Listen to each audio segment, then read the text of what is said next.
Valeria Calia, allenatore e capitano di questa squadra. Ci siamo testimone, no? C'ero io prima sulla panchina e adesso ci sei tu.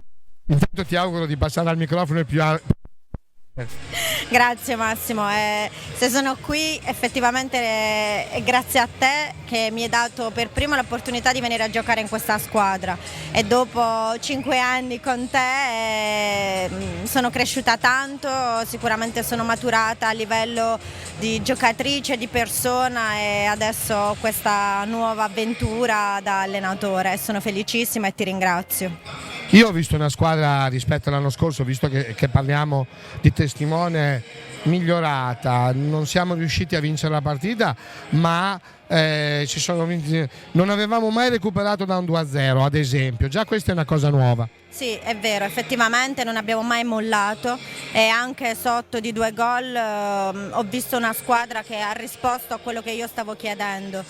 Purtroppo la sconfitta fa male, non lo metto in dubbio, però ho visto davvero, come dici tu, un miglioramento della squadra e la prima partita ci lavoreremo su e andremo avanti. Spero di fare un bellissimo campionato e sono soddisfatta delle ragazze. Diciamo anche che Mili accanto non era in totale condizione, c'è stato lei nei momenti che stava bene, aveva dato una bella proposta, è vero che ha fatto anche il gol della vittoria. Ci vorrà un Sì, assolutamente, è arrivata da poco, alla fine non è una giustificazione, ma in settimana sono riuscita ad avere tutta la squadra al completo, quindi lavoreremo sodo, è una promessa che io faccio da allenatore e giocatore, ce la metteremo tutta per arrivare in fondo a questo campionato.